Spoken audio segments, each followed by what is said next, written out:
al conversatorio que en esta ocasión vamos a tener, como ha sucedido en los últimos días, dos mesas. Este jueves, una mesa que se denomina Ciudadanía, Estereotipos y Hombres en la Pandemia, PIN parental y desafíos en la educación media superior y superior. Y el complemento de esa mesa va a ser Ciudadanía, Estereotipos y Mujeres en la Pandemia, PIN parental y desafíos en la educación media superior y superior. La idea, digamos, de hacer un tejido, de tener dos miradas sobre cómo es que los hombres, los estereotipos que hay alrededor de los mismos, están viviendo esta situación de la pandemia, ¿no? Entonces, para ello nos acompañan el día de hoy eh, el maestro Marcelino Guerra, quien es maestro en política pública comparada por parte de Flaxo. Las líneas de investigación son procesos institucionales y prácticas de subjetivación en organizaciones educativas. Es docente de la Universidad Pedagógica Nacional y sus proyectos de investigación están referidos a redes de poder de la reforma educativa, ¿no? Tiene un sinnúmero de publicaciones con la doctora Lucía Rivera, con el doctor Roberto González, ¿no? Algunas de ellas, voy a mencionar tres de ellas, es Anatomía Política de la Reforma Educativa, el proceso legislativo de la reforma constitucional en educación 2012-2013, reconfiguración de la profesión docente en México, ¿no? Y bueno, en la Universidad Pedagógica imparte clases en la licencia en desarrollo educativo.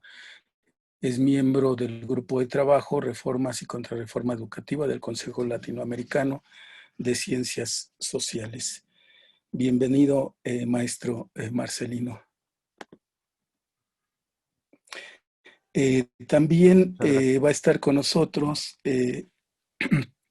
el profesor Manuel Antonio Velandia Mora, activista multidisciplinar, marica en descolonización, víctima del conflicto, refugiado y retornado, cofundador del Movimiento de Liberación Homosexual de Colombia, sociólogo, filósofo, sexólogos institucionales, máster en educación, máster en gestión de las políticas migratorias e interculturalidad, máster en fotografía contemporánea y proyectos de autor, diploma de estudios avanzados en intervención psicopedagógica y doctor en educación por la Universidad del País Vasco, máster y doctor por la Universidad de Alicante en enfermería y cultura de los cuidados, premio extraordinario de doctorado por la Universidad de Alicante del Instituto para la Investigación Educativa y el Desarrollo Pedagógico de la Secretaría de Educación en Bogotá, Colombia. Bienvenido, doctor. También nos va a acompañar el profesor Helber Arley Castillo López. Él es docente en la institución educativa Minuto de Dios, es licenciado en biología de la Universidad Distrital, estudiante de maestría en educación, activista LGBTI de Bogotá, Colombia. Bienvenido, maestro Gerber. Ya lo vemos por ahí. Vamos a tener al maestro Juan Daniel Castro Cerrato, que es psicólogo y activista LGBT y facilitador de biodanza. Otro de los compañeros que van a estar con nosotros es Juan Iván Martínez Ortega. Él es maestro en estudios para la paz y el desarrollo por la Universidad Autónoma del Estado de México. Cursó estudios en el Instituto de la Paz y los Conflictos de la Universidad de Granada, España, ganador en 2013 del primer concurso de publicación de tesis de posgrado con perspectiva de género que otorga la UAMX. Actualmente es profesor y miembro del grupo académico de Estudios de Género en el Colegio de la Frontera Sur y ha publicado libros y artículos científicos en revistas arbitradas de la Universidad de Guadalajara, el Colmex, la UNICACH y la UNAM, entre otras. Sus áreas de interés son los estudios de género, los estudios para la paz y el desarrollo y los procesos electorales. Como observamos, los conversadores tienen un amplio currículum y esperamos pues que logremos el objetivo de poder construir, reflexionar sobre la situación de la pandemia y el cómo los hombres la estamos viviendo y cómo se perfilan los procesos de educación, particularmente estos de educación sexual para las nuevas generaciones con este planteamiento del PIN parental.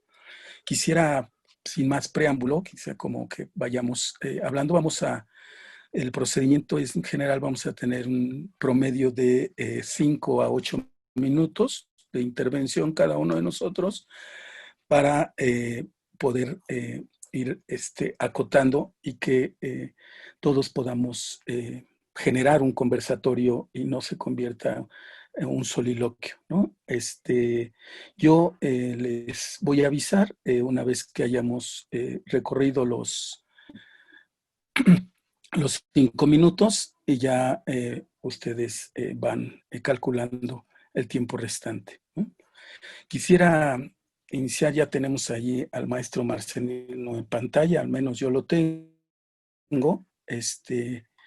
Quisiera quizá pudiéramos comenzar, ¿no? Decimos, los de la casa siempre somos más los anfitriones de este espacio. Bienvenido, maestro Marcelino. El planteamiento es,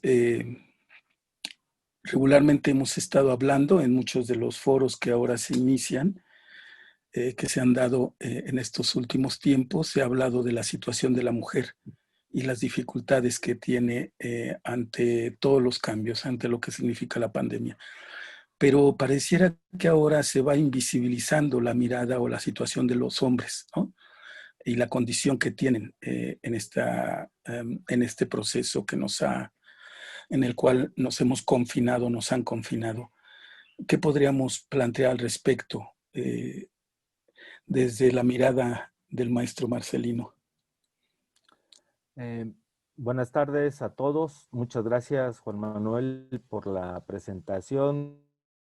Doctora Alicia, gracias por la invitación a este conversatorio. Y bueno, pues el tema al que fui invitado es sobre el PIN parental, que tiene pues una relación, digamos, vayámosla tejiendo en cuanto a la situación actual de la pandemia por la cual atravesamos. Pero pues este PIN parental curiosamente empieza a tener visibilización en nuestro país al iniciar precisamente la pandemia. Y este PIN parental es una iniciativa que desde legisladores de Morena y de partidos como Encuentro Social han estado impulsando, principalmente en el gobierno de Nuevo León, para que pueda ser legislado una herramienta en la cual los padres sean los que autoricen el tipo de contenidos y de educación que pueden tener acceso sus hijas y sus hijos. Esto, pues, es necesario hacer un planteamiento contextual previo en cuanto a su origen. Este PIN parental viene surgiendo en Murcia, España, el año pasado, por parte de Vox, este partido español de ultraderecha, que empieza a cuestionar la participación de las escuelas y sus docentes para la impartición de ciertos contenidos que tienen que ver con género, con educación sexual y educación reproductiva. Todo esto en función de estar cuestionando los movimientos feministas que tienen gran auge en Europa, en España, pero también como partido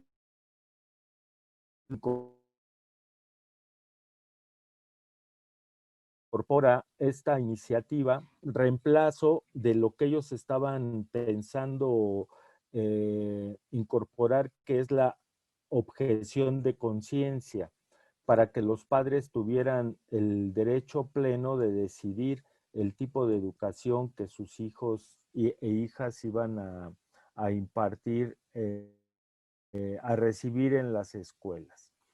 Todo esto pues empieza en este proceso de globalización no a quedarse en Murcia, llega a otros lugares, inclusive del mismo España, pero en la consigna de que si no se aceptaba esta legislación, los recursos destinados a las escuelas no se iban a otorgar en lugares donde era dominio de este partido de ultraderecha.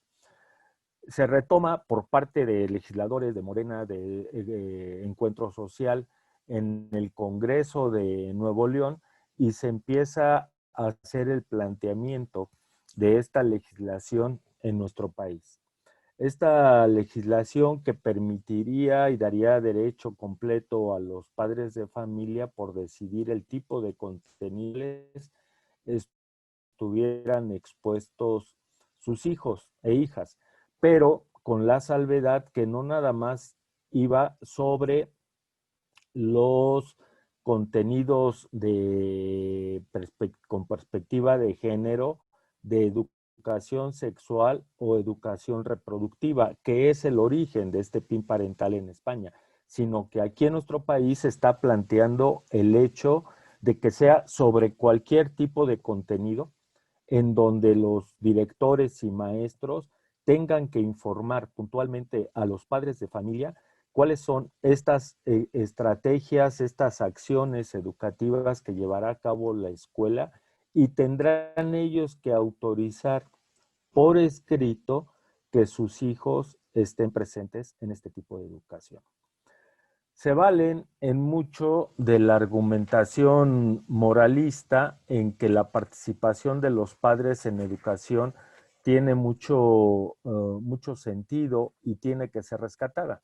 Pero resulta que no plantean la situación de lo que va constituyendo una alteración y una vulneración al artículo 3º constitucional, aún ya establecido por el mismo gobierno actual, en términos de los derechos de igualdad sustantiva que tienen los niños para recibir una educación de calidad y de excelencia. Ahora resulta con esta iniciativa que tendría que ser autorización de los padres, como si fueran los hijos propiedad privada de ellos y tuvieran que decidir este tipo de educación. Y repito, no solamente por educación sexual, reproductiva o con perspectiva de género, sino en cualquier contenido que se pueda impartir en las escuelas. Esto, si lo vamos relacionando, pues vamos viendo cuál es la participación de los hombres en toda esta posición. Pues en primer lugar podríamos decir, habrá que ubicar cuál es la intención de estar en este conservatorio con este tema, en términos de lo que implica que la ultraderecha en nuestro país tenga injerencia en el proceso educativo, que empiece una ocupación por el territorio educativo de una manera amplia. Sabemos bien que la educación que iniciamos en la familia, pues tiene que ver con perspectivas, creencias y posiciones muy concretas de los padres, madres, para este primer contacto de socialización con los hijos. Pero al llegar a la escuela todo esto tiende a fortalecerse. En términos ya de que si fuese hacia esta autorización por parte de los padres, pues entonces estaríamos en medio de una determinación de qué tipo de valores son los que se estarían pensando para las nuevas generaciones. De estos nuevos tipos de valores y actitudes que tienen que ver con lo que la ultraderecha sostiene, plantea y en todo momento está determinando, que tiene que ver el racismo, la discriminación, la homofobia, la xenofobia principalmente. Al no permitir que sus hijos estén en contactos diferentes, vamos a tener entonces una segregación social todavía más allá de lo que ya estamos teniendo como estas grandes diferencias sociales.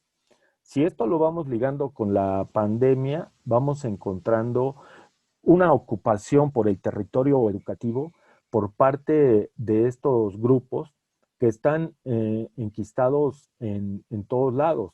Y esta situación de determinar, definir qué tipo de contenidos, pues tendrá que ver también con el tipo de individuo, de ciudadano que se está pensando formar en un futuro, pues nada lejano. Debo decirles, para ir cerrando, ya nada más, que no nada más está en Nuevo León, sino que ya son 20 congresos estatales que están con esta iniciativa debatiéndola. En Aguascalientes ya avanzaron en una posición de esta legislación.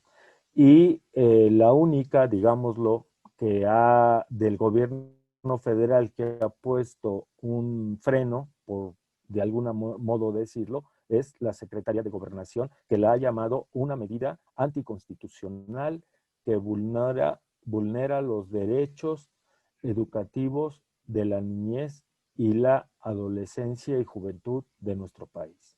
Ahí dejo esta primera intervención. Muy bien, gracias, maestro. Quizá lo que ha señalado el maestro Marcelino nos puede llevar, digamos, como a la otra parte, digamos, se pareciera que la mesa la tenemos con dos elementos. Uno, estos estereotipos sobre el hombre, sobre el género, y las formas en cómo pueda estar viviendo la pandemia y este planteamiento del PIN parental, ¿no?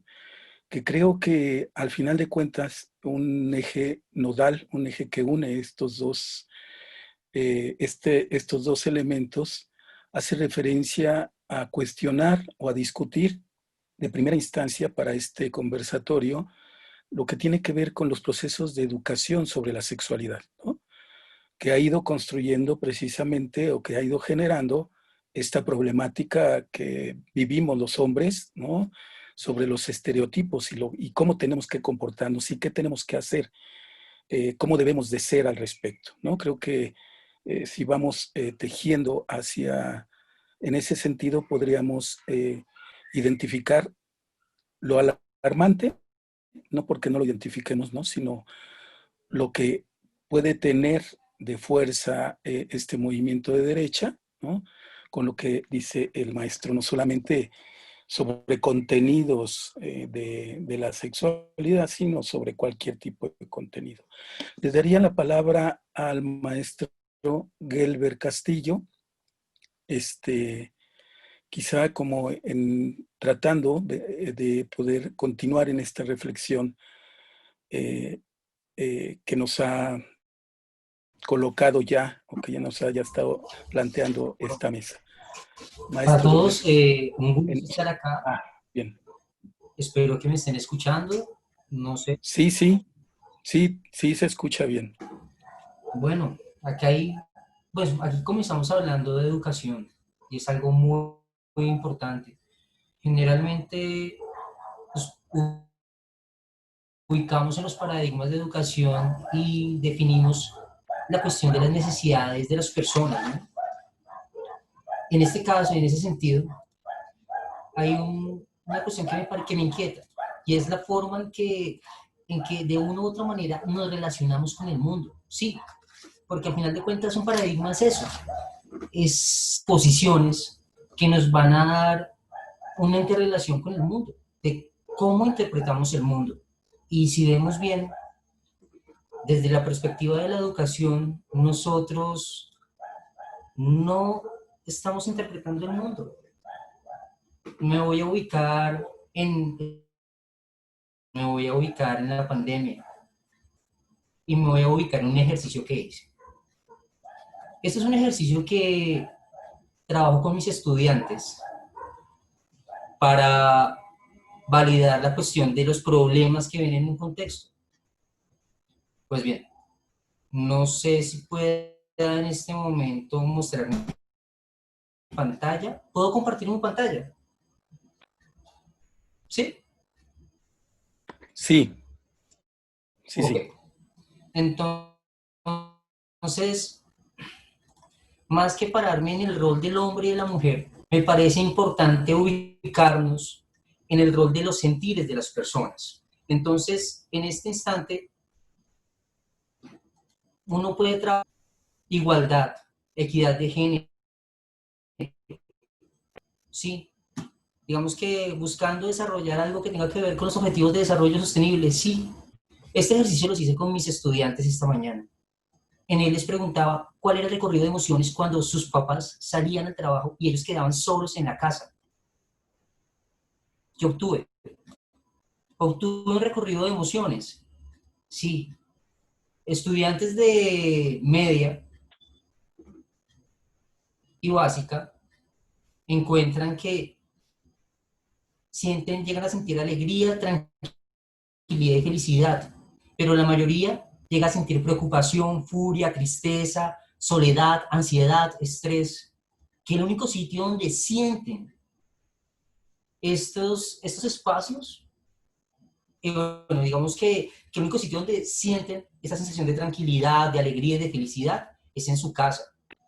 Y que el resto de emociones se da por digamos que por el contagio al virus, entre comillas, y ellos generan un problema, ¿sí? Entonces ellos empiezan a darse cuenta que sienten miedo cuando salen sus padres a trabajar y sienten el riesgo de enfermar. ¿A qué voy con todo esto? Nosotros generalmente no nos ubicamos en esto, nosotros no nos ubicamos en el recorrido de emociones que tiene una persona, independiente si es hombre o mujer, independiente si está en un espacio políticamente correcto para expresarse. Hablando de lo que decía el maestro Marcelino, sí, aquí en Colombia se han intentado implementar estrategias para dar a conocer la educación sexual, ¿vale? Entonces, estas estrategias que se han implementado no han sido para nada efectivas. ¿Por qué? Porque, entre comillas, la derecha salió y dijo, no, es que están influenciando a los estudiantes para que, digamos que, tomen una posición política y esa influencia termina en un proceso político bien interesante y es el cierre de posibilidades de conocimiento de su propio cuerpo, del género y la exposición a diferentes dinámicas. Por ejemplo, nosotros podemos hablar de leyes que hablan acerca de, bueno, de fomentar la participación de la mujer en el ejercicio de la labor legislativa en Colombia y vamos a hablar de leyes que sancionan pues la discriminación. Sin embargo, o sea, esto es lo único que involucra a la educación y al Ministerio de Educación Nacional en en el ámbito formador de estos estudiantes, de esos niños de básica y media. Voy a ser un poquito más concreto. Lo que podemos decir ahí, básicamente, es que se derrumban las posturas, se derrumban las facilidades para que los estudiantes se expresen y que validen y respalden esas sensaciones, esas emociones, esos sentimientos que los pueden ayudar a interpretar el mundo. Esto puede ser una versión muy romántica de cómo las personas ven el mundo y cómo ellos cambian la visión del mundo. Y se retroalimentan posturas muy machistas y posturas culturalmente sesgadas. Entonces, volvemos a un proceso de colonización en donde, de una u otra manera, el hombre tiene un rol, la mujer tiene un rol, y pues es políticamente correcto que se mantengan. Pero si se salen de los esquemas, una persona puede ser fácilmente castigada. No sé, pues voy a comentarles algo más de mí, ¿no? Yo trabajé hace mucho tiempo con Diversidad Senior Colombia. Diversidad Senior Colombia es un grupo que trabaja por la diversidad, pero la diversidad en adultez y vejez. Y cabe acá aclarar una cosa, todas las personas estamos envejeciendo constantemente. Y con el paso de los periodos intergeneracionales, nos damos cuenta de que hasta 1991 las personas homosexuales, lesbianas, gays, bisexuales, se escondían para poder reunirse. Y no podían, un profesor no podía ser gay, porque era penalmente castigado hasta 1991. Y todo esto tiene sus rezagos en las personas mayores que no son capaces de expresar sus emociones y sentimientos. Si ustedes ven, mi discurso gira en torno a eso, a las sensaciones y los sentimientos. Porque digamos que desde la educación es lo que menos validamos. Validamos las competencias, lo que pueden aprender las personas. Y esto es algo que tiende a generalizar, porque estamos buscando productos que puedan llegar a competir en un mercado. Y estamos formando son productos que puedan llegar a competir en un mercado, pero no a unas personas que puedan llegar a ser buenas personas. Estamos formando, pero no estamos educando, porque ni siquiera miramos lo que sienten las demás personas. Y ya, muchas gracias. Muchas gracias, Gilbert. Sí, creo que quizá uno de los puntos fuertes dentro de estos planteamientos va a estar en, uno, ciertamente, los procesos culturales o de enculturación nos ayudan a comprender, a interpretar el mundo, ¿no? Lo que tenemos, las formas que tenemos de relacionarnos, de vincularnos. Y esas formas, pues, seguramente nos ayudan a sentir o a inhibir lo que sentimos, ¿no? Quizá esta idea de no sé, ¿no? Quizá qué tanto no continuemos. Pareciera que hay una lógica de que ya todo el mundo ha salido del closet, ¿no? Pero eso no me queda tan claro ello, ¿no? Al menos en México no percibo que eso pasa y que más bien se pueden estar generando dualidades o dobles discursos sobre una sociedad más abierta, más democrática y más inclusiva, con modelos educativos que no nos llevan a ello, ¿no? Pero seguramente el maestro Juan Iván Martínez tendrá cosas que decirnos con respecto a este entretejido, digamos, de voces sobre la interpretación, sobre las políticas y sobre los sentires del cuerpo en esta pandemia. Maestro Juan Iván. Pues muchas gracias, maestro Juan Manuel, por la moderación, por la provocación. También quiero iniciar agradeciendo la invitación a la colega Ana Solís, quien fue el enlace para que pudiéramos participar. Trataré de ser breve en esta primera intervención, son temas provocativos, digamos que trataré de hilar, aunque confieso que es difícil, ¿no? Hilar unos con otros. Respecto a la pregunta inicial del maestro, ¿no? De si los hombres estamos invisibilizados en esta pandemia.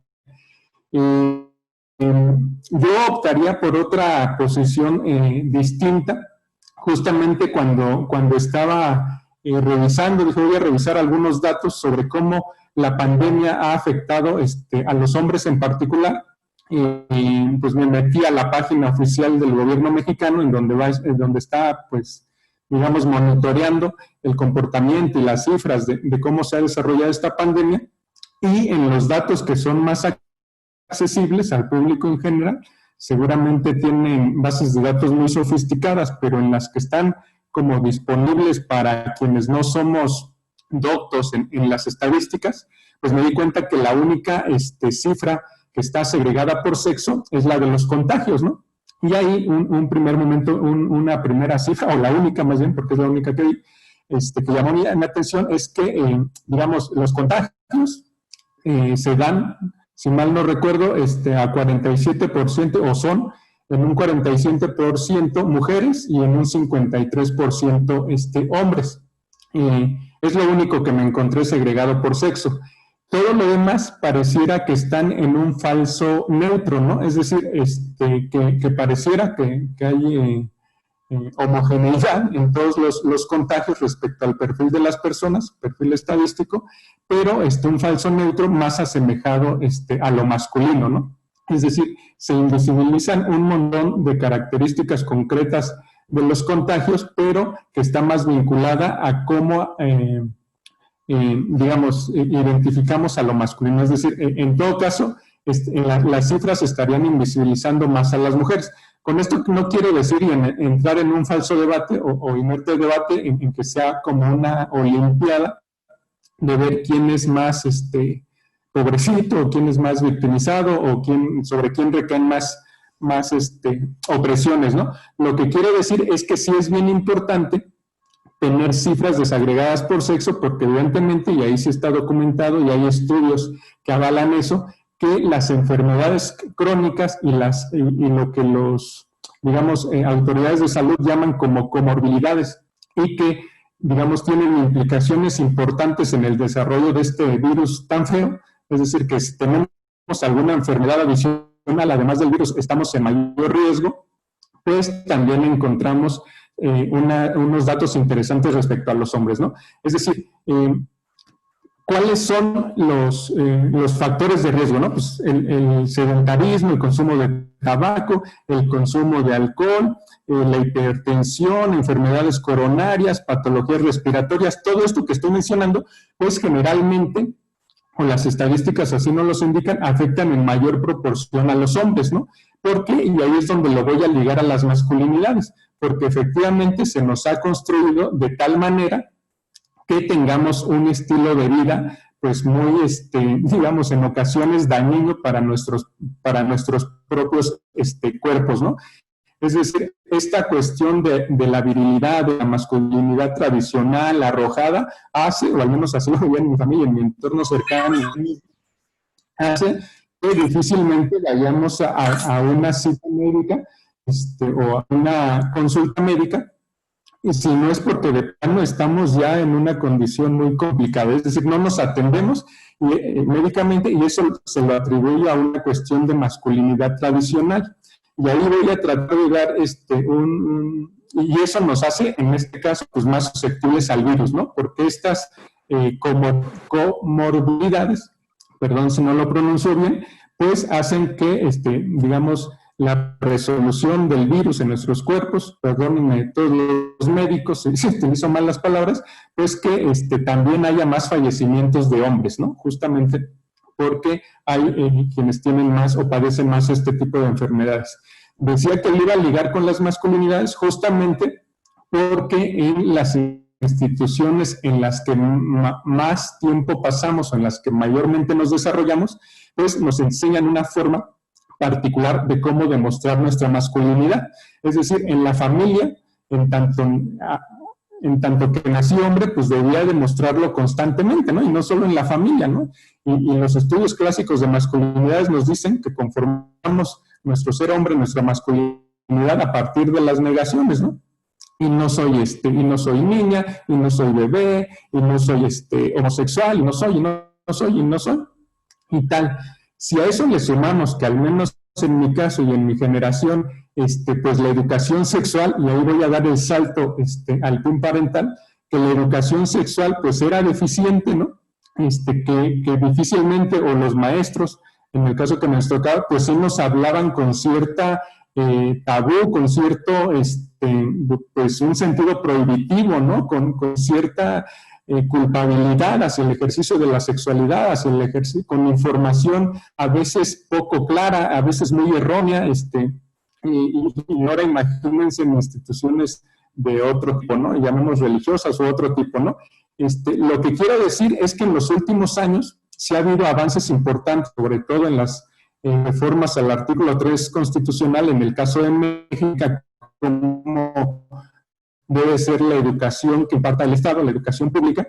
Ha habido avances muy importantes, ¿no? En ese sentido, que debe tener una perspectiva de género, que se debe privilegiar a la niñez y el interés superior de la niñez, que debe ser informada. Lo que ya decía el primer conveniente, ¿no?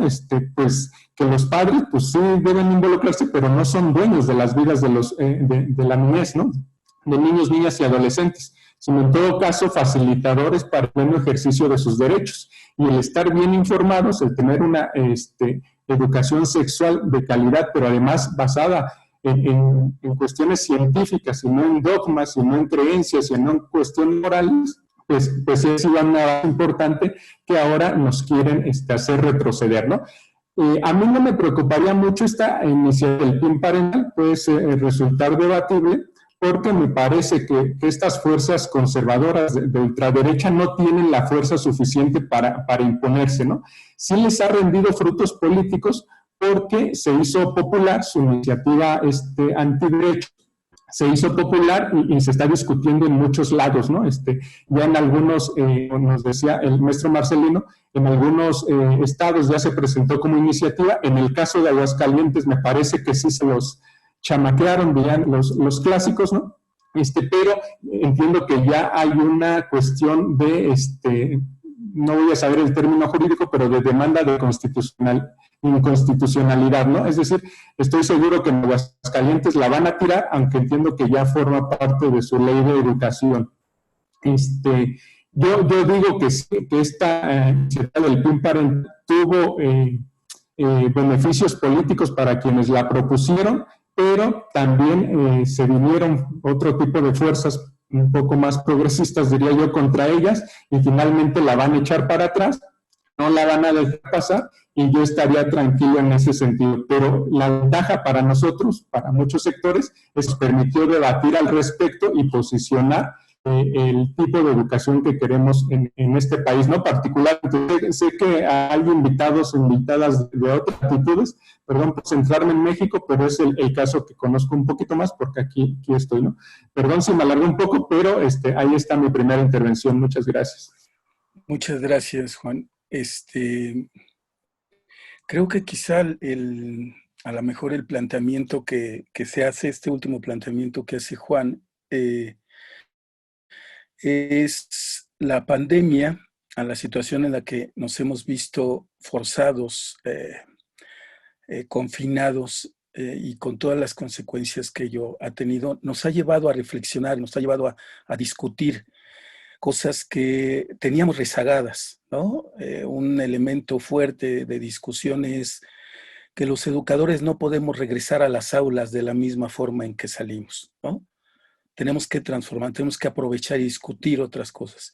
Y creo que en ese sentido, ¿no? El punto también es cómo esta iniciativa murciana, cómo es que nos pone en una situación de debate y cómo la tenemos que discutir, cómo la tenemos que enfrentar y qué alternativas debemos de generar, pensando en esto que se ha señalado, que han señalado los diferentes conversadores sobre las formas de educación que hemos tenido, cómo nos hemos construido como hombres y lo que tenemos que hacer, y que quizá ahora se ven muchas de esas consecuencias en un incremento de muertes muy fuerte hacia estos hombres. Maestro Marcelino, tiene la palabra. Qué bueno, pensé que faltaban más conservadores, conversadores. Bueno. Pero ahí vamos, ¿no? No, no, adelante, Pues adelante. es Ahí que vamos, ahí vamos. es fundamental el que lo que nos pueda preocupar o no, si somos educadores o participamos de algún modo en instituciones educativas. Y bueno, pues en lo particular, así como esta perspectiva de género, como el alto grado de feminicidios, como el alto grado de embarazos a temprana edad, ya no tenemos el primer lugar en embarazos infantiles, en violaciones, producto de violaciones principalmente. Y todo esto, pues, tenemos por necesidad, me parece, incorporarlo en la agenda educativa, en la agenda de formación en las nuevas generaciones. Porque no es cualquier cosa hablar de la ultraderecha en este país nuestro, que aquí estamos, pero la ultraderecha está en todos lados. Veamos lo que está ocurriendo desde la Secretaría de Educación Pública, en donde la precarización y la sobreexplotación que están haciendo sobre las maestras, maestros en esta situación de pandemia es extrema. El menosprecio de no considerarlas y tomarlas en cuenta durante la Aprende en Casa 1 y ahora iniciar con televisoras, con las que promovieron la educación basura en nuestro país, entregarles en bandeja de plata todo lo que tiene que ver con esta influencia e incidencia en materia educativa a las nuevas generaciones. Y luego una engañifa tremenda, porque dicen que inician el ciclo escolar, pero lo que hacen es que se refritean programas de televisión del Canal 11 y del 22, que eran como educativos, pero más de entretenimiento. No se inicia el ciclo escolar, se pretende regularizar, pero aquí tenemos que ver qué sucede con las maestras, madres de familia y trabajadoras. Los maestros, por supuesto, que juegan un papel importante, pero aquí tenemos encima un patriarcado que, sin hablar de machismo, feminismo, es un patriarcado, es una forma de gobierno en donde hay una racionalidad que va orientando la manera en cómo formamos a las nuevas generaciones. En ese sentido, el PIN parental, en este momento de pandemia, ante el menosprecio de la propia Secretaría de Educación Pública por las maestras, por los maestros, y sin considerar a los niños y niñas principalmente en todas las problemáticas que están padeciendo, familiares, económicas, alimenticias, de salud, porque no hay una preocupación por eso, hay una preocupación por el logro de sus aprendizajes, una mirada completamente patriarcal. ¿En términos de qué? De fomentar el emprendedurismo, la competitividad y el individualismo. Imaginemos entonces, cuando se legisle el PIN parental, que si se los chamaquearon en Aguascalientes, que me disculpe la persona que lo planteó. Esto no es un chamaqueo, esta es una incidencia política en la legislación de un estado conservador completamente, como puede suceder en los otros estados del Bajío, pero aquí en el Distrito Federal, pues estamos al paso. Nada más veamos cuáles son los rasgos que tenemos de racismo, xenofobia, homofobia en contra de las mujeres. Veamos las agresiones que se hacen contra las enfermeras, las doctoras, ahora que están en primera línea, que salen de sus trabajos, que atienden los contagios. ¿Cuáles son esas agresiones? ¿Por qué? ¿De dónde? ¿Cómo es que se ha formado? La educación que hasta el momento hemos tenido no da para comprender y actuar en consecuencia frente a esta pandemia. Con el PIN parental encima, si esto se va ligando y se va legislando, pues entonces imaginemos que cualquier contenido puede ser cancelado por los padres de familia que se imparte a la escuela. Y con eso estoy diciendo que no va a haber posibilidad de comprender científicamente lo que ocurre con la pandemia, lo que ocurre con la educación sexual, porque el género no tiene que ver con una situación de hombre o mujer, se construye, es una construcción social que tiene que ver con prácticas sociales, culturales, políticas, educativas. Las investigaciones científicas dan cuenta de en qué momento se puede hablar de masculino o femenino, no por la determinación sexual únicamente. La ultraderecha dice basarse en la ciencia, su ciencia, Lili Telles como primer exponente científica de la ultraderecha, para decir que es hombre, que es mujer, y que sobre eso tiene que girar la biología nada más, pero la biología ha avanzado en otro sentido. ¿Cómo entonces sí es preocupante todo esto? Pues porque en la escuela, en la educación, es donde está el terreno de la formación de las nuevas generaciones.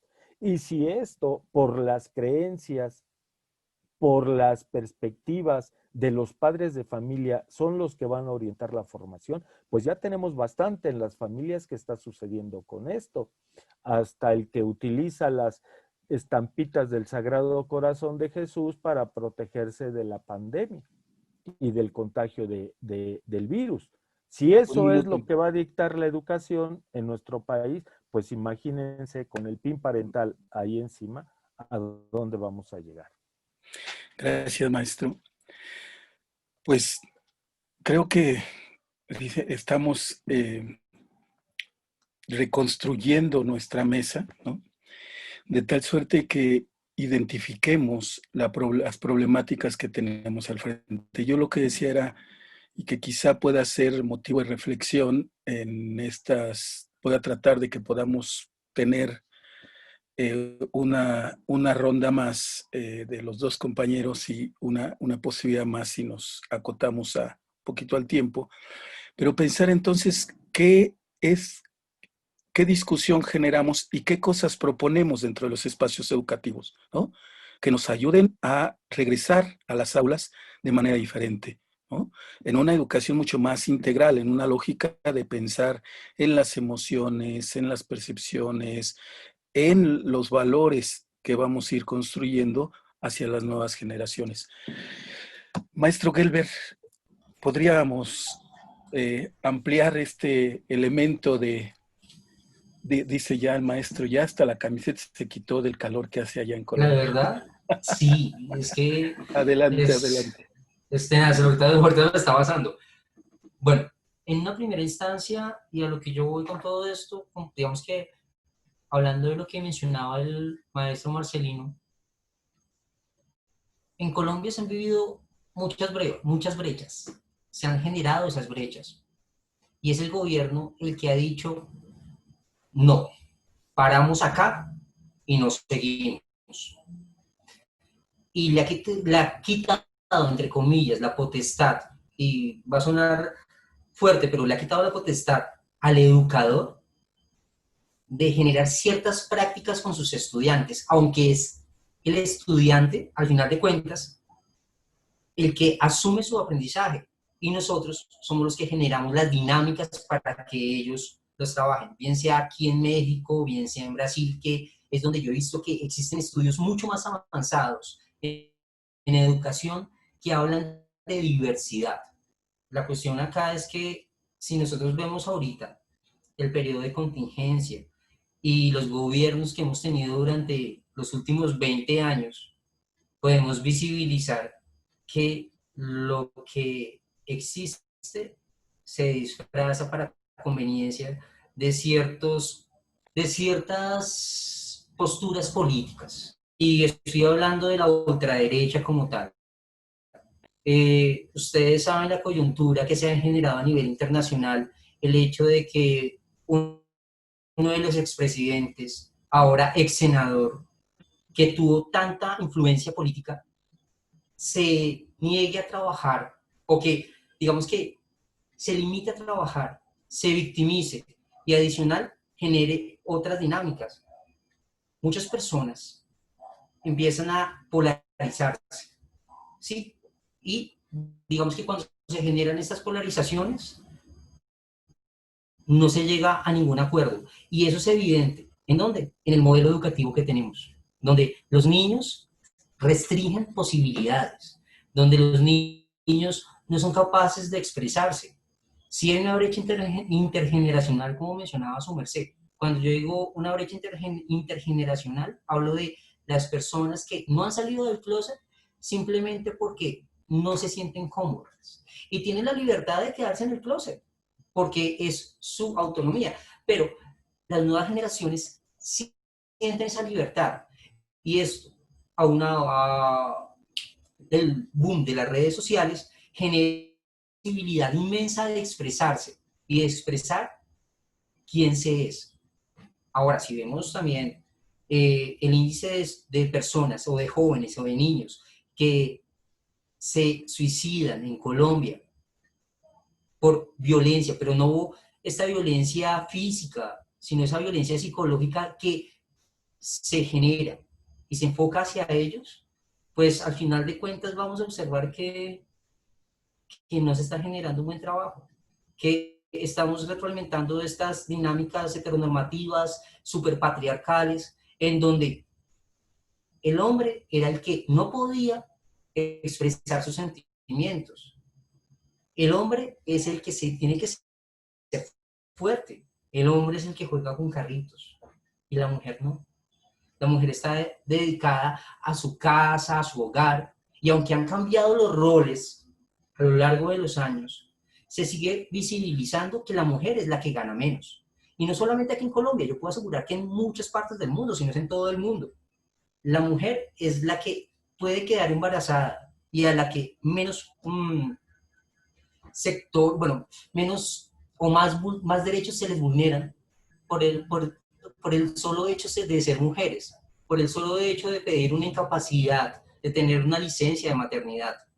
Entonces, esto es un factor meramente cultural, sí, cultural.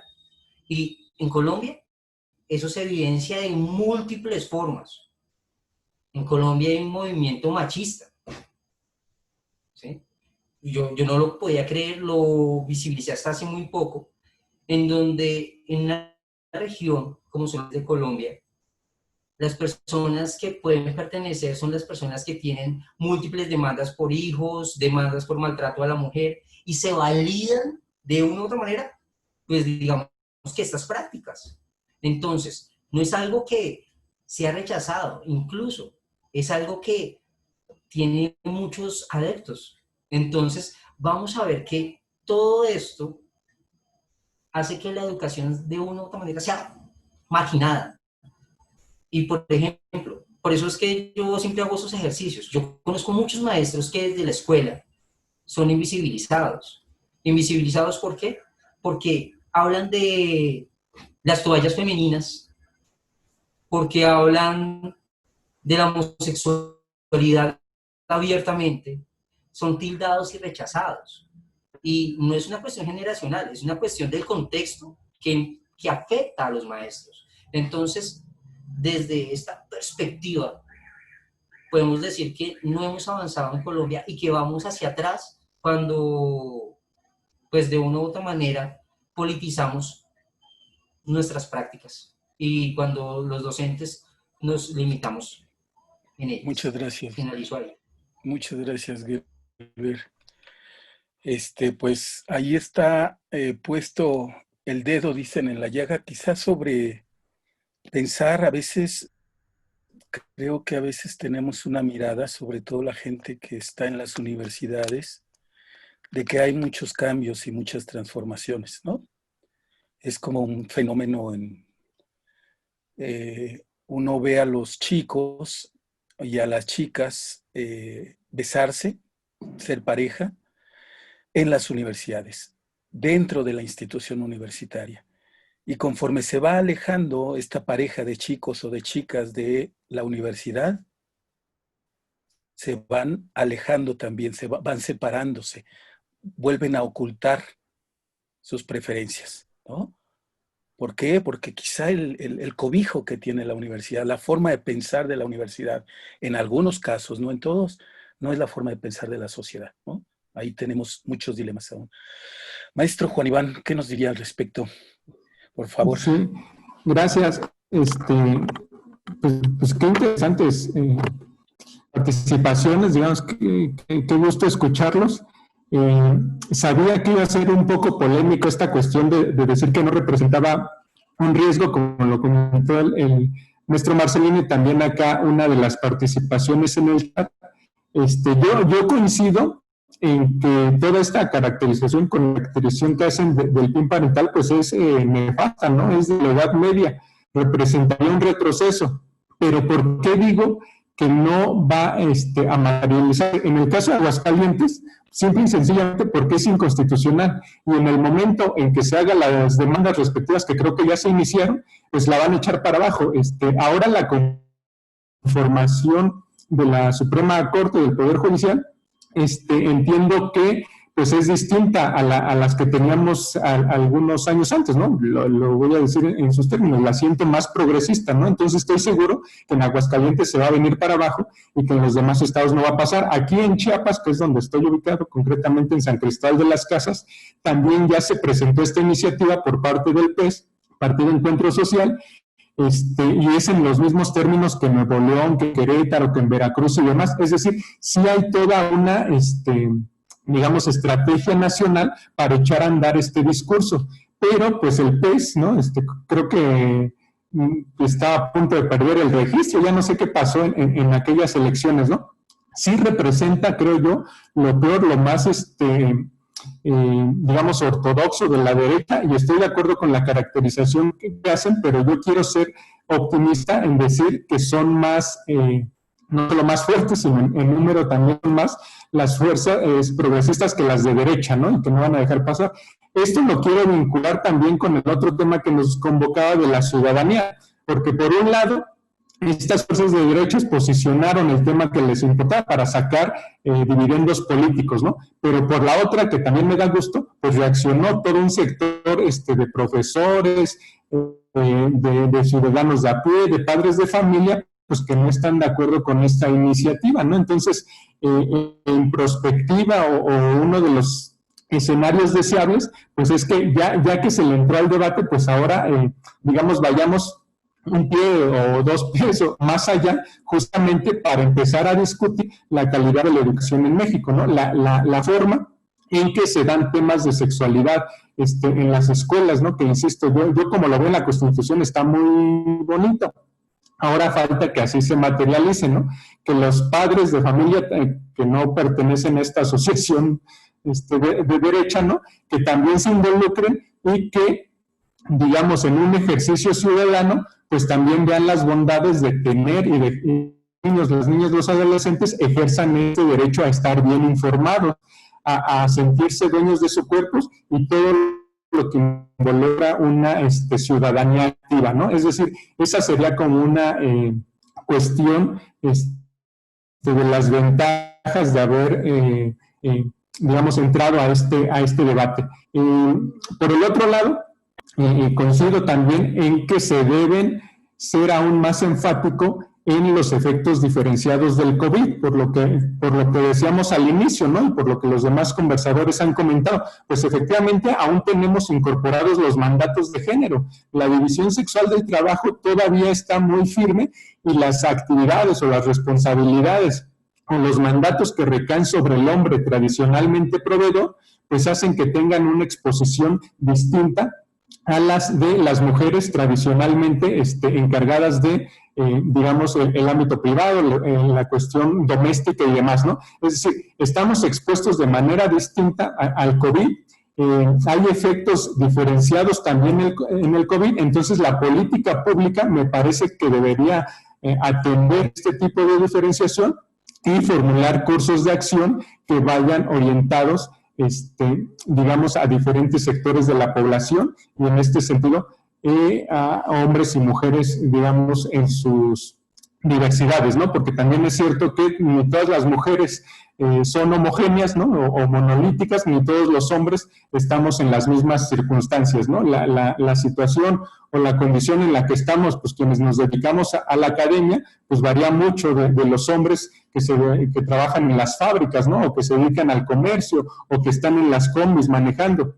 Entonces, me parece que es un escenario de oportunidad para que los cursos de acción, las políticas públicas, pues consideren y hagan políticas públicas con perspectiva de género, que no invisibilicen ni a unos ni a otras, pero que sí consideren la especificidad, digamos, y los rasgos de diferentes colectivos, ¿no? Entonces, pues yo nada más agradezco las intervenciones que me precedieron, porque de verdad se aprende mucho.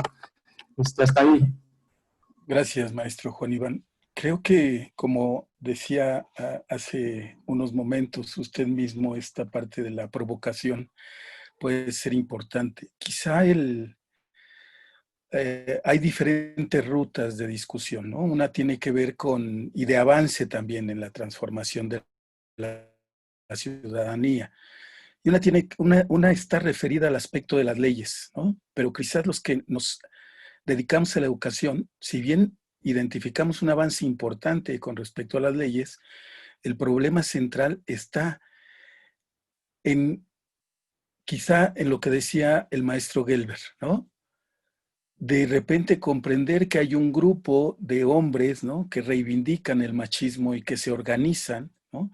Digamos, creo que la problemática que ha colocado el maestro Marcelino acá hace una referencia que en este momento esto se discuta, que esté en la mesa de los legisladores o que esté en la mesa de la sociedad, ¿no?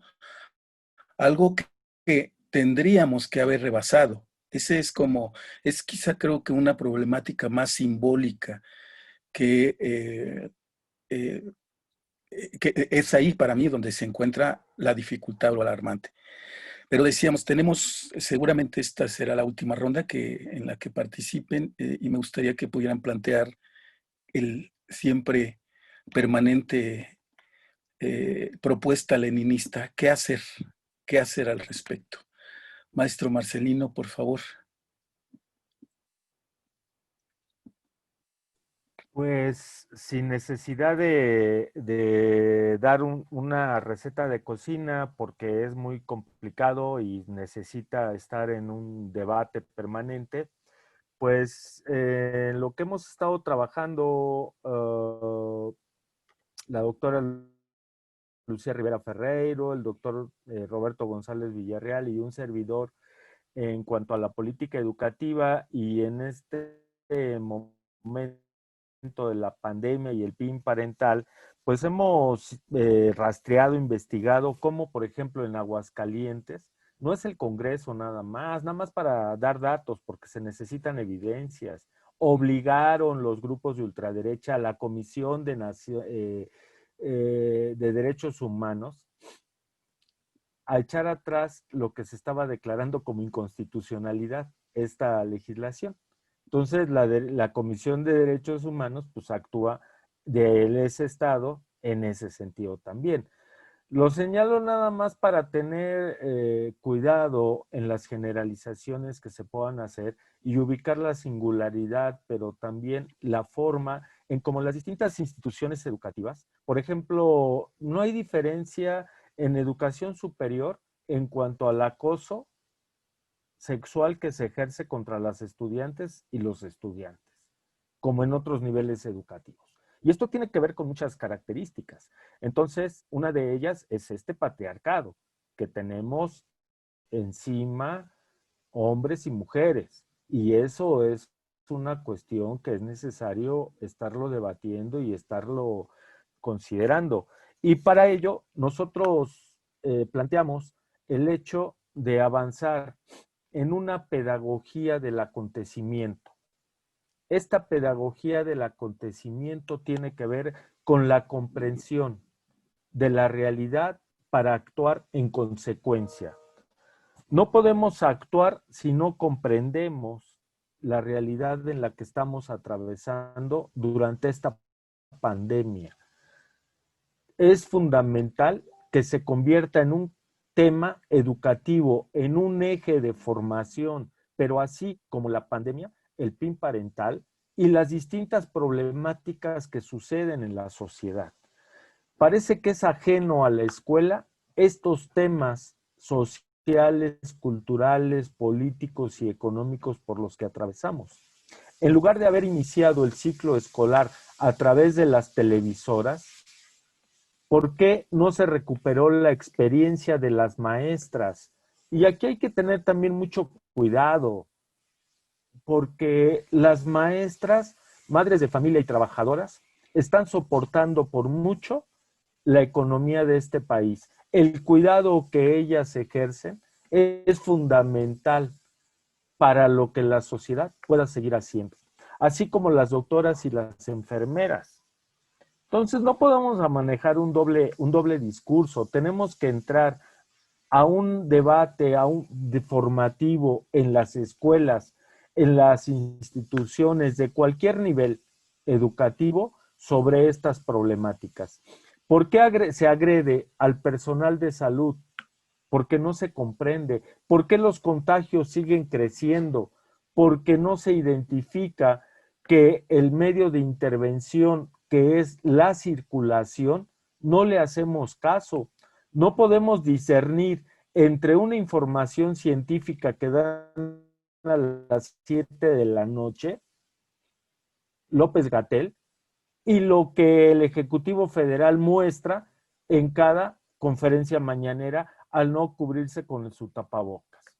Y al estar en distintas reuniones, no alcanzamos a distinguir que el contagio se da de persona a persona. Por eso, el incremento de fallecimientos ya va más de los 61,000 y más de los contagios pasan los 560,000 también. ¿A qué se debe? La educación que estamos teniendo ha sido la adecuada para que las poblaciones infantiles, juveniles, comprendan esta realidad y sean ellos los promotores de una transformación social. Pues no. ¿Por qué?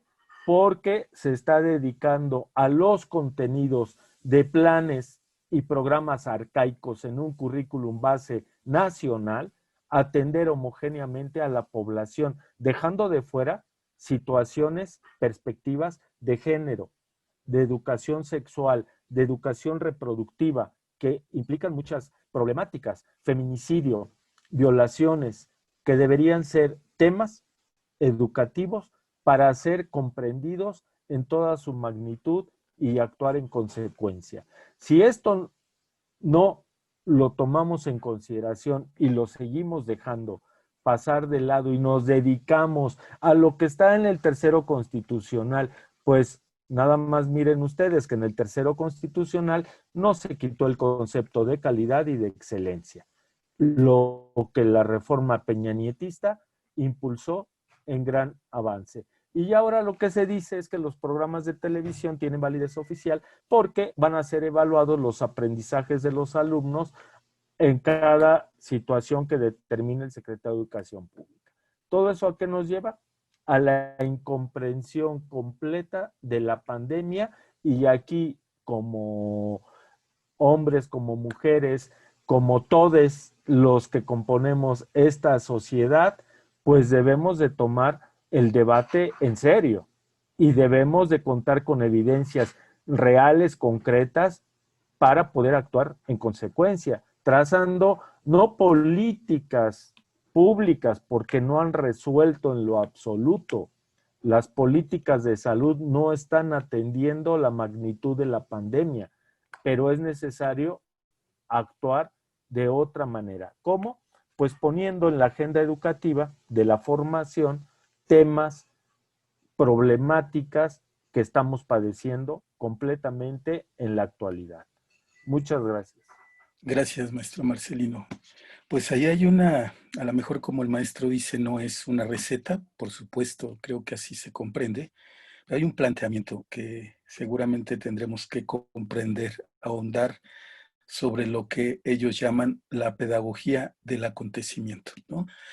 Maestro Gerber, ¿cómo podríamos ir cerrando este diálogo? Vale, me parece súper interesante todo lo que ustedes han hablado. Considero que el rol importante de la universidad y de la universalidad, como su merced mencionaba hace poco, es primordial, porque en ella se nos abre un universo con múltiples enfoques y tenemos la libertad de ser quienes somos.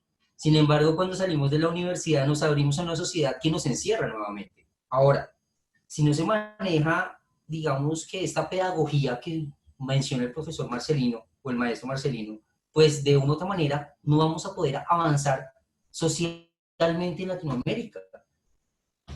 Por ejemplo, si vemos la formación de formadores, en mi caso particular, yo soy licenciado en biología, yo estudié para ser maestro de ciencias naturales.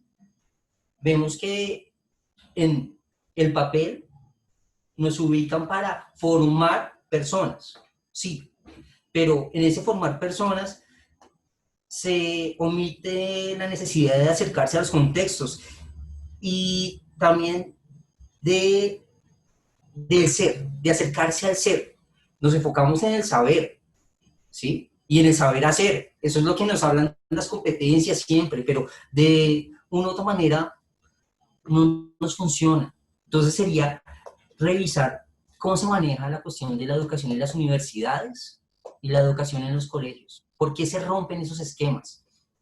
Y por último, es muy importante reevaluar el papel del docente, porque necesitamos romper con esas líneas colonizadoras, que rompan, lo voy a decir así, desde que rompan el capitalismo, la línea que sigue el capitalismo, que alimenta con aspectos biologicistas, ¿sí? Es que el hombre tiene un cromosoma XY, la mujer tiene un cromosoma XX.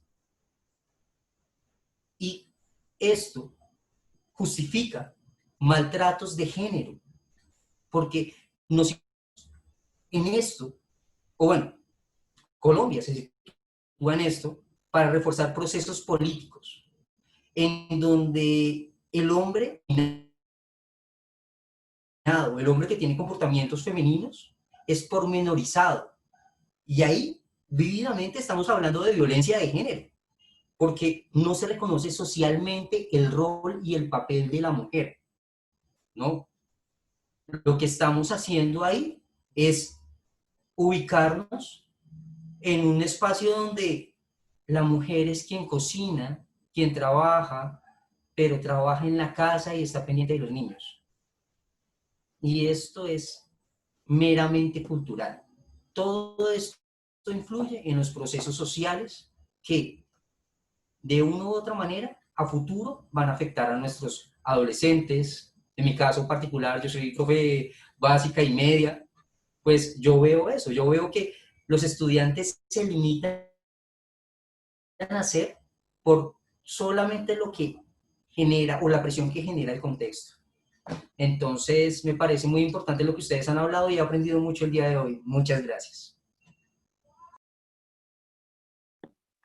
Maestro Juan Iván,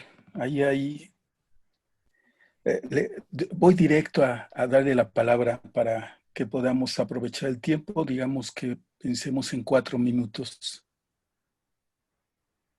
Sí, gracias. Muy breve, porque no sé si vaya a participar el demás público. Coincido con el maestro Juan Manuel cuando dice, o así lo interprete, que las transformaciones sociales no se dan por decreto, ¿no? Es decir, una cosa es lo que se plantea en las leyes y otro lo que sucede en nuestra cotidianidad, en los ámbitos en los que nos movemos. Estoy muy de acuerdo con ello, pero también pienso que es mejor tener esos avances jurídicos que no tenerlos. Es decir, no me quiero imaginar si nuestra Constitución, el artículo 3 constitucional desde la educación, pues no fuera tan avanzada, ¿no? Es decir, no solamente tendríamos una situación social muy lastimosa, sino también unas leyes muy, pues atrasadas, ¿no? Por decirlo en esos términos. Respecto a las políticas públicas, yo no sería tan contundente en decir que ninguna ha funcionado, ¿no? A lo mejor hay algunas, pues que sí, han tenido malos resultados, pero hay otras que yo, desde mi punto de vista, veo que se pueden mejorar. Ninguna ha sido perfecta, pero sí pueden mejorar algunas de ellas. Yo mismo soy producto de la política pública de becas, ¿no? En algún sentido me fue posible estudiar porque sin recursos y sin otro tipo de condiciones, el Estado implementó una política de becas que me permitió acceder a la universidad y que después me dio una beca CONACYT, ¿no? Entonces, ¿es perfecta esa ley, esa política pública en materia de becas? No, es perfectible y habría que aprender de lo que funciona y de lo que no funciona, ¿no? Y también de experiencias de otros países. ¿Qué nos resta por hacer? Pues quizá ejercer nuestros derechos ciudadanos, hacer micropolítica, ¿no? En los espacios en los que nos desenvolvemos, pues posibilitar las transformaciones. Quienes estén en espacios digamos, jerárquicos de toma de decisiones en las escuelas de todos los niveles, pues utilizar esos espacios para provocar las transformaciones, aunque sea, digamos, en términos micropolíticos, pero estoy seguro que influenciarán más allá de nuestro espacio de actuación, ¿no? Yo no me resta más que agradecer, agradecer al moderador, maestro Juan Manuel, a los demás conversantes de quienes aprendí mucho y pues al público que nos acompañó, que ojalá haya oportunidad de escucharlos, pero no sé, la verdad no detalle. Muchas gracias.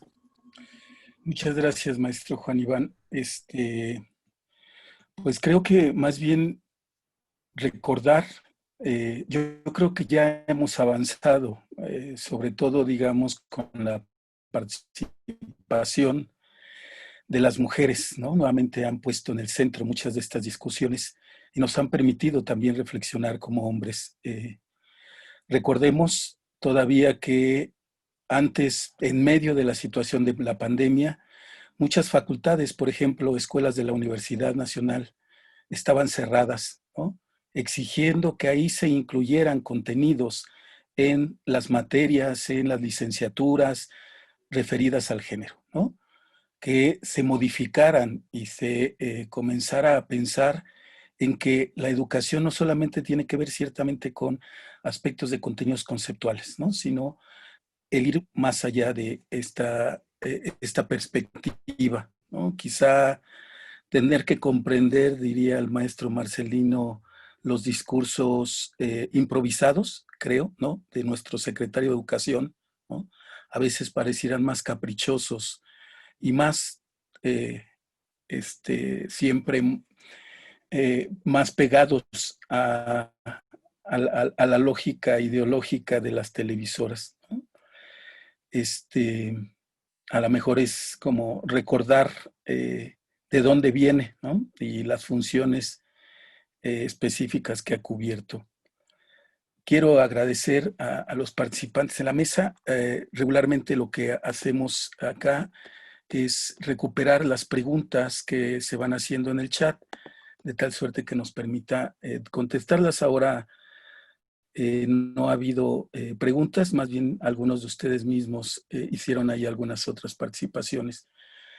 Y pues quisiera agradecer, maestro Marcelino, muchas gracias, maestro Juan Iván, maestro Gelber, ¿no? Por las aportaciones y dejar en las manos de esta mesa a la maestra Ana Magdalena Solís, quien va a moderar la otra parte, nuestro complemento, sobre ciudadanía, estereotipos y mujeres en la pandemia. Ahí vamos a tener a la maestra María Cameras, a la maestra Lorena Álvarez, a la maestra Pilar Míguez y Lucía Rivera y a la maestra María Antonieta Mendoza Basaure, ¿no? Pues buena suerte y hasta luego. Gracias por la escucha. Gracias, Juan Manuel. De nada. Maestra. Pues muy buenas tardes a todos y a todas. La dejo. Muy buenas tardes.